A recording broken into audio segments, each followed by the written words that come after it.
Morning, everybody. Welcome.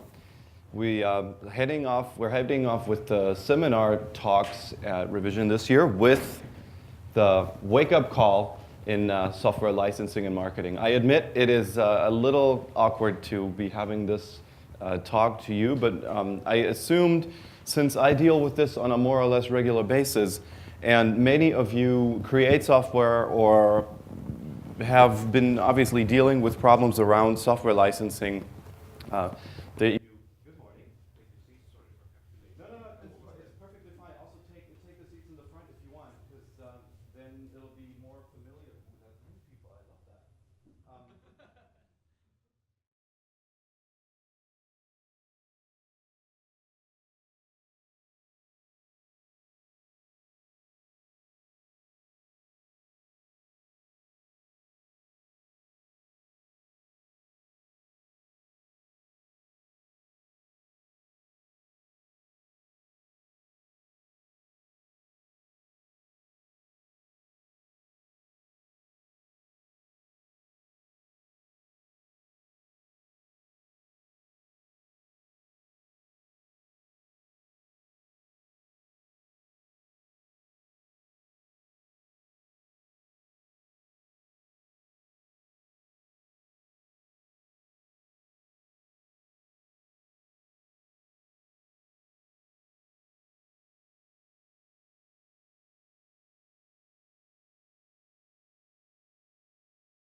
You get a signal, yes.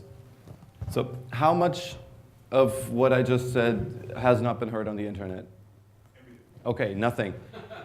So we wish you could be here, and so do you. We're starting. Let's just assume you create software. Why should you give a fuck? Honestly, like why care about licensing in the first place?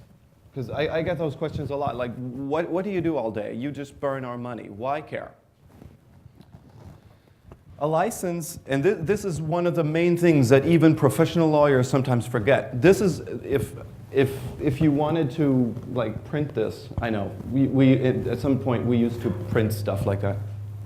Hello, feedback. Okay. A license is not much more, I mean, with a lot of practical problems, but essentially it is an agreement as to who is, under what circumstances, granted which rights to which extent. So far, so clear? No, I mean, it's not a big deal, really, but it's very often forgotten, and you need answers to all of these aspects. I mean, it's only 4, but you need answers to all of these aspects if you want to create a license that suits your needs. We will get back to this in a moment. Just whenever you want to create a license, this is what you essentially have to keep in mind. Now, and this is now just a practical example as to why you should give a fuck and not just do something like this. I'm not quite sure if you're familiar with the what the fuck public license. It's basically the do what the fuck you want to public license. It consists of one line, basically. You just do what the fuck you want to. I mean, you're probably familiar with the GPL, the GNU Public License, like version 1, 2, 3 development. This is not, the speech is not about that. Because most of it will probably not help you in many ways, especially if you have proprietary software and you want to license it. You could, of course, do that, but that would mean you would probably not be able to get as much money out of this, because also you would have to give out the source code, which in many cases you don't want to. Now, just one idea that I think shows nicely why you should care about your license. If you just said, hey, I have software and I want to market it, especially marketing meaning I want to earn money with this. Obviously, this would be a pretty bad idea, because you would basically be giving it out and you have no control and no legal rights as to what the user is allowed or doing with the software. But also, let's take one practical case. You create something and you want to sell your license in an exclusive license, meaning this is the only copy there is. Do whatever you want with it. Like exclusive. You want the client to use your software exclusively. He says, I want an exclusive right, do this, create software, and you go, okay. You'll say you have a project and you create your software and you sell it. And let's just assume you gave him this. Just do what the fuck you want to. Could you? And I know we're now digging very deep, but what is wrong about this license other than many details are missing? The exclusivity is a problem. Any idea why? My client could, of course, resell the software I gave to him without asking me. Yeah, but he pays you money for that. He says, I want that. He could resell, of course. And most of the time, especially according to German law, you cannot really prevent it. If I buy your software and say I want the exclusive license, I can resell it. The thing is, you cannot grant exclusivity. Wait, I need to get on the other side for this. Because if you use this, you could not grant a right to further copies anymore. Does this, yeah? Do I see some heads nodding? If you do that, if you say, just do what the fuck you want to, and you give out this license, you would usually go, well, I create the software, I just want people to do whatever I want to. But this is not, this is exclusively for software that you only want to use for one purpose. If you use this, this is by nature not an exclusive license, because then you cannot do what the fuck you want to with it anymore. Just giving you an idea, like why exclusive and why not. I know this is a detail problem, just so you have an idea that not giving a shit at all does not help you in all cases. What you mean about that kind of license is that you cannot resell. If you could do what the fuck you want to, then you actually don't have exclusivity, and then you cannot resell because it's not exclusive. Am I correct? Well, I would not be able. If I sold it, I would not be able to do anything with it anymore. If I granted that license, I could not sell it exclusively, because then I would lose the rights. Because then he would be able to do what the fuck, but I couldn't. But I'm just telling you this because this is a common approach. I mean, not seriously, but many people say, hey, I don't really care. You should care, especially if you grant exclusive rights. We'll get to a few cases in this speech about that too. Just to give you an idea, this exists. I mean, it's not practically used in professional software, but this is more like a really negligent part of the open source community saying, hey, I don't want to make money of this, I don't care, just do whatever you want. There are some basic things that I need to tell you in order to give you an idea what to do about this. And one is, what law applies at all? What kind of law? I mean, we're talking here international, so it's kind of difficult for me as a German attorney to narrow it down. Some aspects will be German law, but I tried to keep it as international as possible. And in the EU, you have, I know, whenever you see these blue boxes, it's a quote. So, and as you can see, I emphasize the things that I think are important. Usually, when it comes to what national law applies at all, you have this, basically, especially when it comes to professional clients, you can agree on whatever you want. If German law is what you feel good about, do that. If it is any other law, go for it. It could be, I don't know, the law of England and Wales. It could be the law of Turks and Caicos, if they have a law of their own.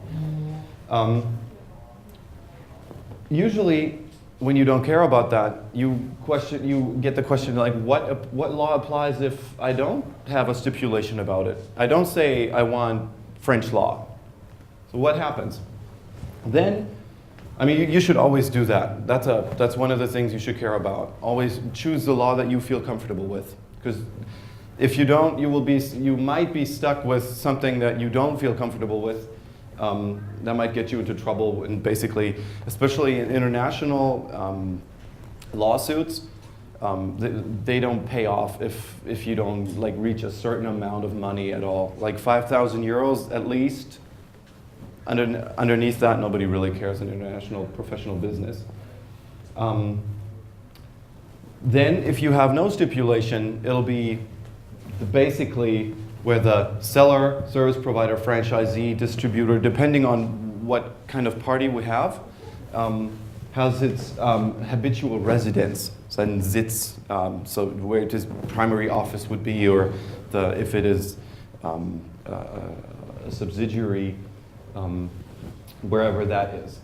The thing is, watch out for those dreadful consumers. Consumers have a lot of rights in the EU, meaning whenever you deal with consumers, usually it is their law. Like when you deal with somebody in Germany, it's usually German law. If you have, you get the idea. So whenever you have especially standard software, you need to watch out as to what law you slip into automatically. We'll get to the end user license agreement about that in a minute. You can, of course, make exceptions, but always making sure that you don't limit consumers' rights. Meaning, if I'm a German consumer and I have certain rights and you want French law to apply, that's fine, as long as I have at least the rights I have in Germany. Now, just on a side note, because that's basically what it comes down to. A lot of times, cases don't make it to court, especially in Germany. The background is basically two things. First of all, a lot of people are afraid of German judges when it comes to IT stuff, and rightfully so, because many judges don't quite care. I've heard of a case where the judge basically asked the plaintiff, after reading the script, said, I don't understand. The language of the authorities is German.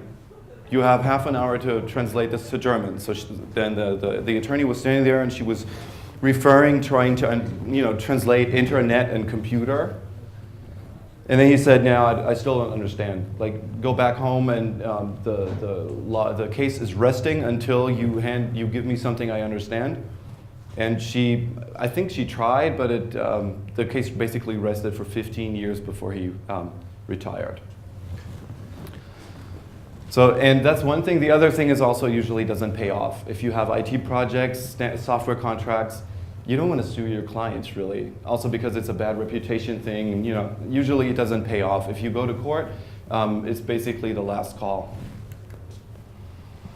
Now, before we get into the details of a licensing contract, there's another sort of pretext that I want you to be aware of, because then you will be able to understand a few things that are essential in licensing, and that also deal with the tricks that you should watch out for.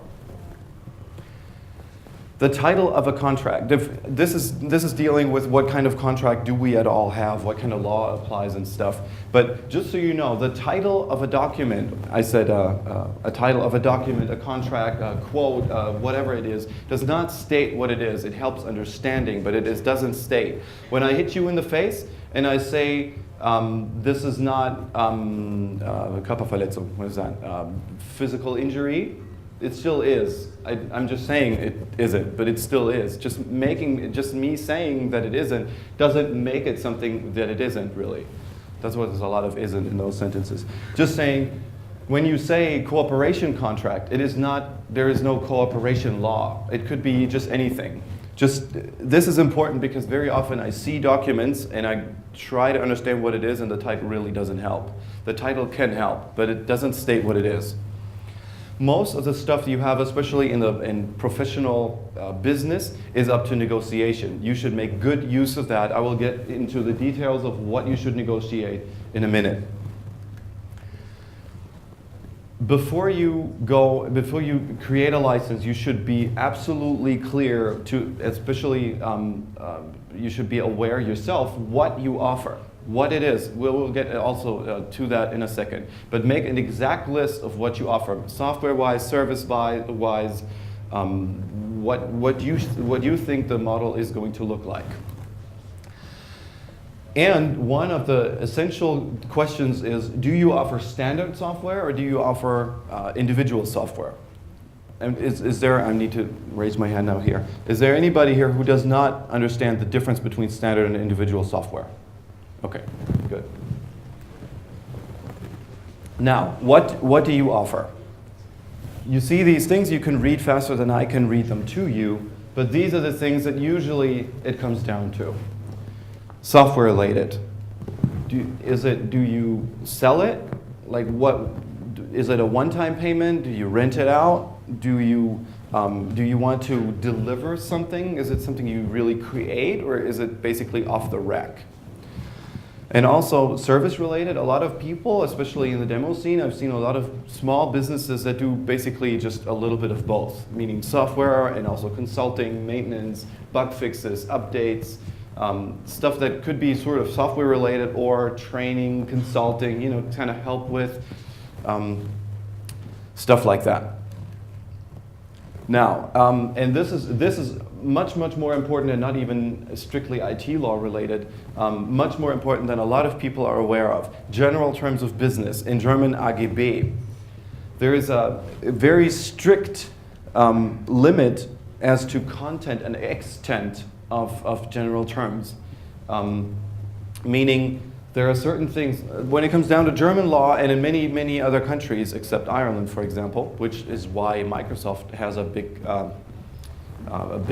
subsidiary there, because in Ireland you don't have the limitations like this. You have a very strict limitation as to what you may put into general terms. Very often I hear people say, well, we'll just do it in fine print, like dark gray on light gray background, stuff like that. I can tell you whenever it is now this is German law, but whenever something is surprising or puts your opponent into an inadequate disadvantage, it doesn't apply. Like that. He doesn't even have to do anything. It's not valid, it's not working. It's like it doesn't exist. The limits are stricter with consumers than with businesses, but just in general, just try not to hide anything you want to trick your partner into with general terms. That's the worst thing you can do because it'll be invalid and it'll be like it's just not there. I'll give you an idea of how to deal with this if you want to trick people into something that they would probably not even always consent to. And there is some mandatory law that is, well, just mandatory. If there are things you can deviate from that are in the law and some things that are not. Now, in IT, we have a very interesting aspect as to how to circumvent general terms, and that is by specifying what you do. Now, in many cases, I get requests like, hey, could you create us a set of general terms, and we want this and this and that in it? That's even the optimal case. Some people just go, we need general terms, and I go, yeah, okay, what do you want to be in that? And they have no idea. But in IT, very many things come down to specifying what exactly you do. It is not like you sell a car. A car is pretty much set. I mean, you have differences in luxury and tires and material, but a car, I mean, it's pretty clear what it does. That is not the case in software. In software, you can have software do pretty much anything. And this is where you can circumvent a lot of things that usually, like in car business, would be in general terms because it's just clear. You can specify. I'll give you all of that. We're coming to that in a minute. I just need you to understand the basic concept. And so that we're clear, I have these like Flickr images. Cool, huh?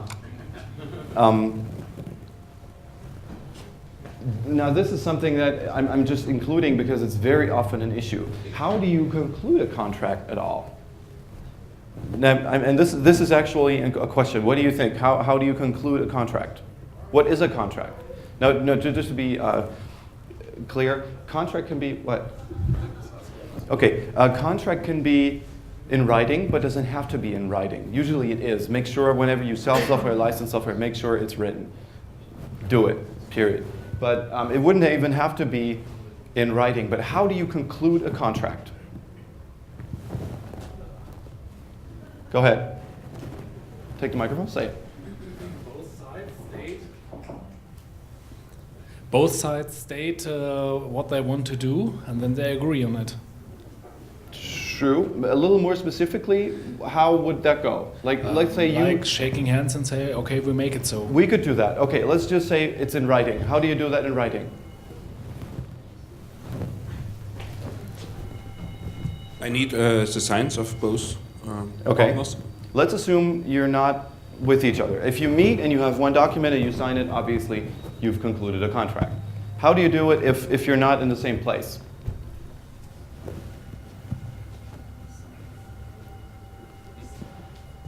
You sign them remotely. How? Like, let's say you create software and you want somebody to sign your contract. How do you do it? Well, this is my contract. I will send it to him, wait for him to sign, and return it to me by mail, fax, or anything. Okay. I'm saying this because, okay, up now, and you would go, why is that important? I got a little feedback here. You might go, why is that important? Well, it might be important because well, in general, yes, that is true. You will send paper, usually. I advise you to send paper. It is very back in the 80s, but I advise you to send paper because there are things that you don't want to deal with if you don't, like fax and stuff. And then people go, yeah, that, I don't know, doesn't have the same evidence factor. What do you do in yes, but acceptances? This is important because it happens so often. Like you get your contract, you send it, and you get the contract back, you get the signature and everything, and then somebody like crosses out something and says, no, our terms apply. What is that? Is that an acceptance? Like, Could you repeat that? hmm? Could you repeat the question? If you send out your quote, like your quotation, your offer, and you get a signature back, he signs it, and he sends it back, but he has also like crossed out the part where it says our general terms apply, and he says, and like in writing he goes, no, ours apply. What is that? Has he concluded, I mean, has he accepted your offer? No, I think not so. I have to resign this offer when I want to accept this. Right, so exactly, this is just important, and this has nothing to do with IT law and licensing, honestly. But yes, this is important because it's done wrong so many times. What he did in crossing this off, it was making another offer that you need to accept in order for the contract to be concluded. Very often what will happen is nobody's going to sign it again. You're just going to start working. By that, you conclude the contract. I just want you to be aware of this because this makes a big difference. Just yesterday in the yard, like back when having a beer, I heard a case about an agency starting working on this alterated offer, which they didn't even want to. They knew it was dangerous. They just thought they had concluded the contract and they slipped into something awful and a lot of fights and crazy stuff. Don't do that. Just be aware. Yes, but acceptances are new offers. Okay, now, finally, license contracts. My watch stopped working this last night. Can you tell me what the time is? Okay, let's go into the details of a license contract.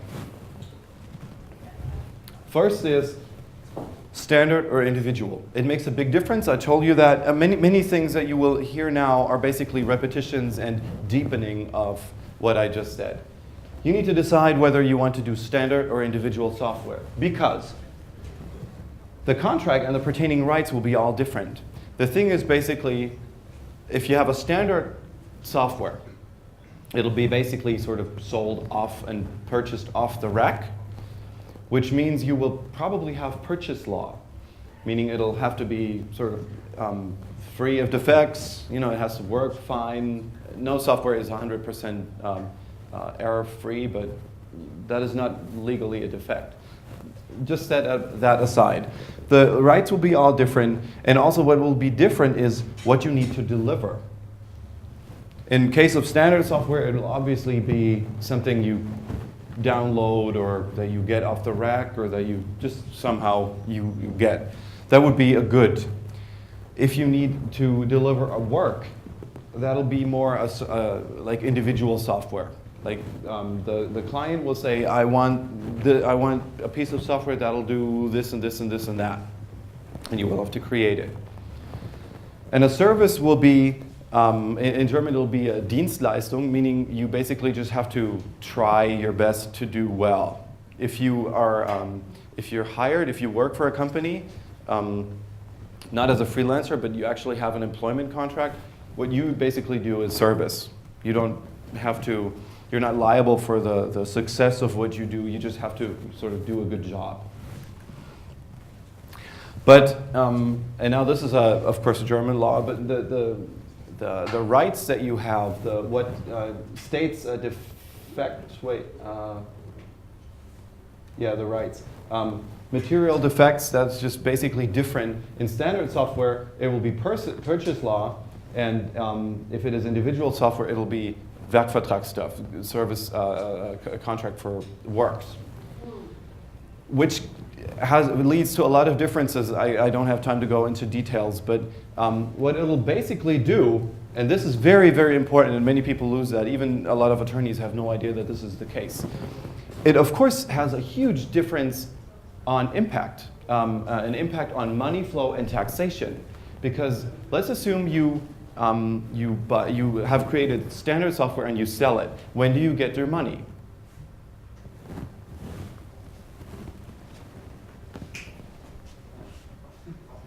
Just I mean, it's pretty easy. I'm just trying to wake you up. Yeah, okay, not working. At the beginning. The time I sell the software, except I made some other agreements. Okay, yes. So when you sell it, you get the money. When you create individual software, when do you get your money?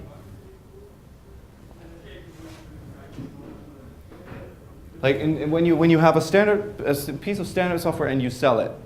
As soon as you contract, you can tell if you pay something in the front and something in the middle and something at the end, but it's mostly while the flow of the program is still coded and processed. Yeah, let's just assume you have no advance payments. You could, of course, do that. It still would be different in relation of taxation, but let's assume you have no advance payments. When do you get your money? At the end, if you show him the product. What is the end? What happens? As soon as you deliver the first release of software he's using. No. No. And that is thank you for saying it. You're right. No, you're not right. It actually is not right. That is the big difference, actually. When you have standard software, you get your money when you deliver. In individual software, you get your money when he accepts your delivery. Have you never had a project maybe where you delivered software and the client will not accept for months and go, oh yeah, I'm busy. No, we haven't been able to look into that. We couldn't examine it. Oh, I'm sorry. That's why you have advance payments. When you have individual software, you do not get your money automatically when you deliver. You get when he accepts it. And if he doesn't, you get into a lot of trouble. I'm just telling you this because that's one of the big differences when you have individual software. You don't just deliver. You don't have to just prove that you delivered and it has to be free of defects, but he also has to accept it. And in big corporation software, it can take forever. Is there a short way to resolve this problem? Advanced payments. You can also, I will also get into that in a minute. Like quick and effective escalation procedures. When something doesn't work right, you need somebody to, you sort of basically his boss that you can go to and quickly resolve this. But you could also stipulate in a contract that acceptance will be deemed given if a certain adequate period of time has gone by fruitlessly.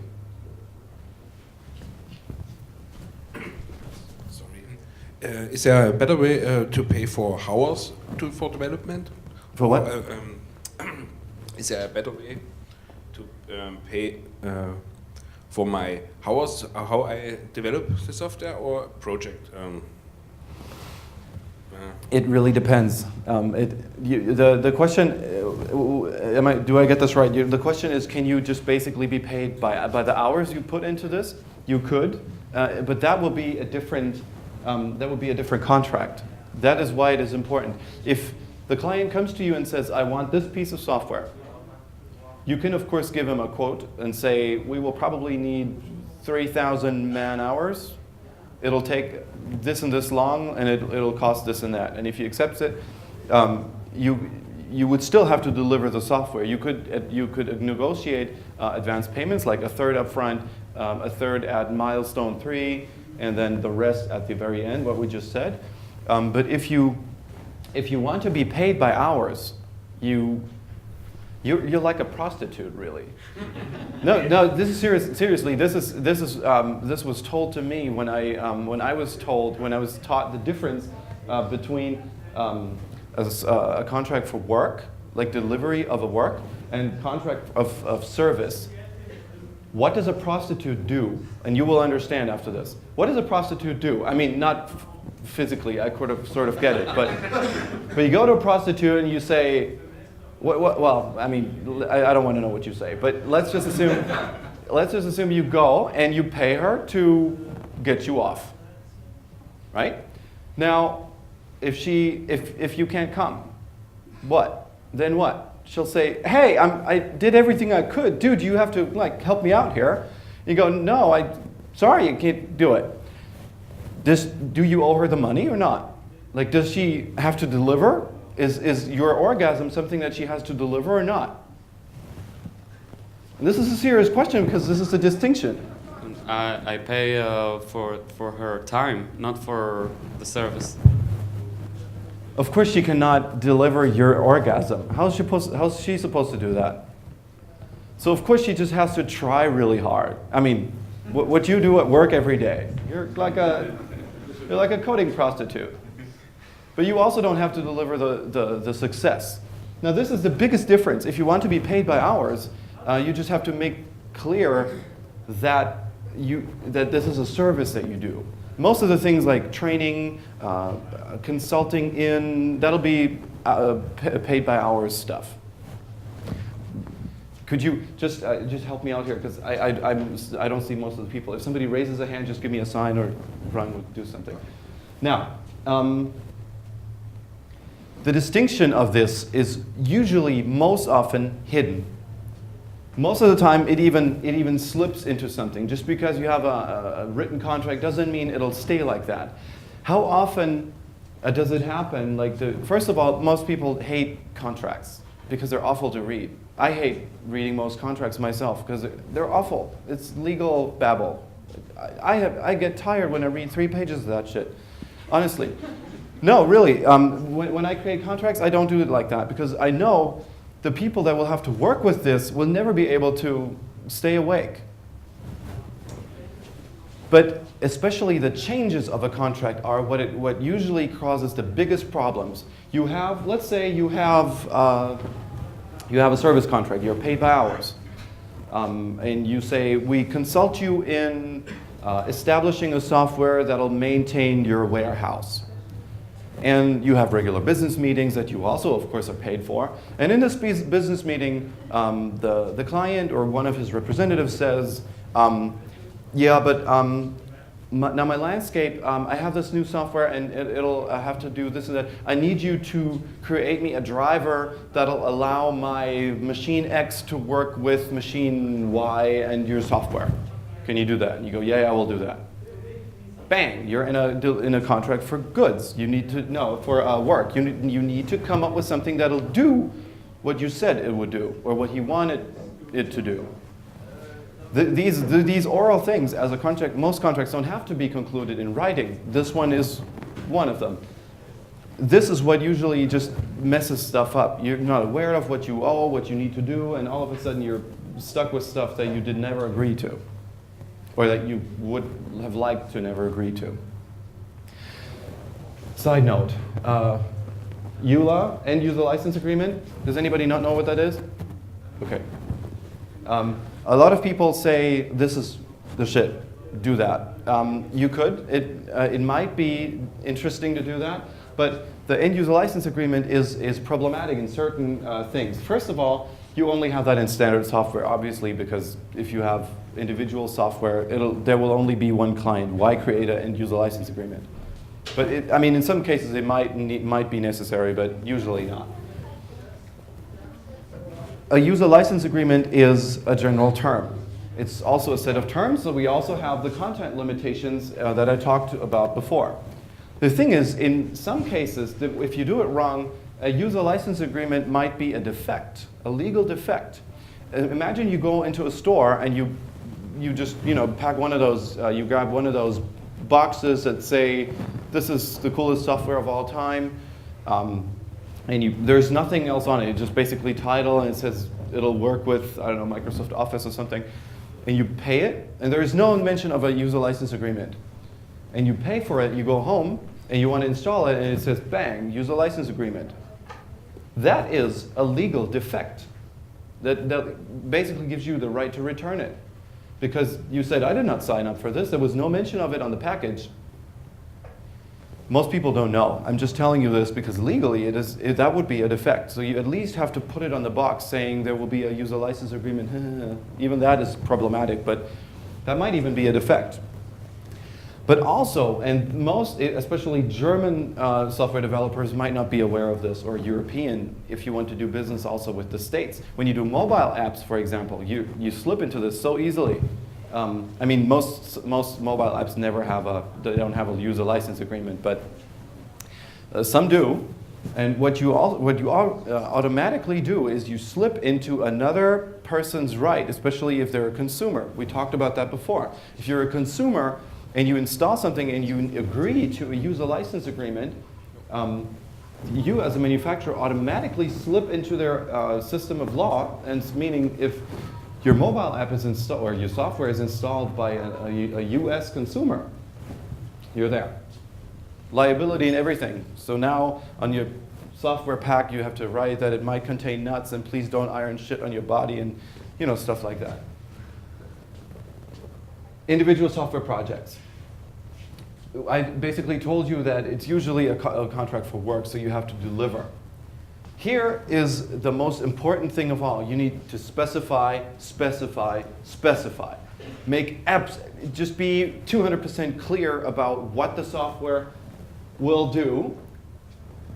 I will get you a more comprehensive list, but also specify. And these two are the biggest pitfalls that you usually have in those contracts. First of all, what to do with change requests.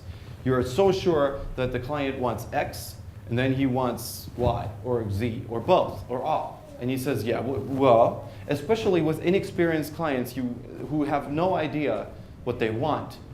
They will ideally conclude a contract with you according to your general terms and offer and everything. And then they will say, but I need this too. What do you do with that? Change requests, those are this is really, really important. Be sure, think about what would happen if the client changed their minds. And I will get into this too. Leverage clauses. Does anybody have an idea what that is, a leverage clause? Okay. Or leverage clause is a legal way to get out of a contract. If you get especially a long contract, like a document of, let's say, 10 pages, 12, 17, something,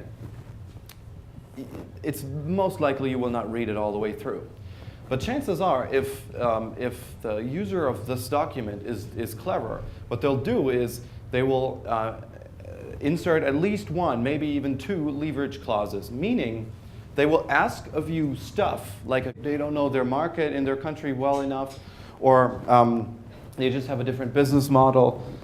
And be very careful about exclusivity. If you choose somebody exclusively, that means you may not choose anybody else in the same region for this. If your first partner is an idiot and doesn't get you any business, you're stuck with them for a while at least.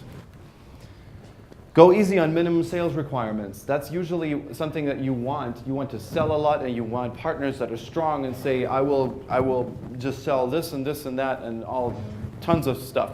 But go easy, especially in the beginning. If it's a new business for them, especially if you have a new product, something that's uncommon on the market, go easy on that because they don't know. They also have to foresee the future. They can also just estimate. And if it goes wrong for them, they will find a way to get out of the contract, and it'll hurt. That's why you should also be specific and transparent about how to divorce. It's basically a date. I mean, it's a partnership of some sort. And as it is with private partnerships, you need a way out if you figure out it doesn't work anymore. Also, when you have that, usually a distributor gets a so-called agent compensation for getting you leads and market development and everything. So when a contract comes to an end, it's like the half divorce rule in the States when it comes to marriages. You sort of have to pay him a certain compensation for the work he did, even when the contract is done, especially when the contract is done. And also, last things, there's antitrust law involved. If you're a small business company, don't worry about it. But as soon as you get a certain market share, whatever the market is, if you have a new software, you might slip into the same old stuff like with Microsoft that had, for example, like the Internet Explorer installed and you could not get rid of it. So they got the antitrust decision that they had to make it removable. Stuff like that. To sum it up, consumers stick you to the national law. With consumers, you cannot do much about the choice of law. It makes a big difference if you have a standard or individual software. Be as specific as possible with what your license does and what it does not do. I'm not kidding you. This is a big, big problem. Depict reality in the contract. If you don't know for sure yet what the contract is about, where you're heading, say so. Say we do a certain training, we do this and this and that, and we're planning it. And just make sure that the contract depicts your reality, and don't just copy something to have a contract. That's probably going to go worse than not having a written contract in the first place. And watch out for SLA if somebody gives it to you. If you hand out an SLA, it's not really that much of a problem. And of course, for leverage clauses. And when using end-user license agreements, especially because of liability problems, just make absolutely sure you want this, because nobody reads it anyway, and it might get you into waters that you did not want to go to. Thank you very much.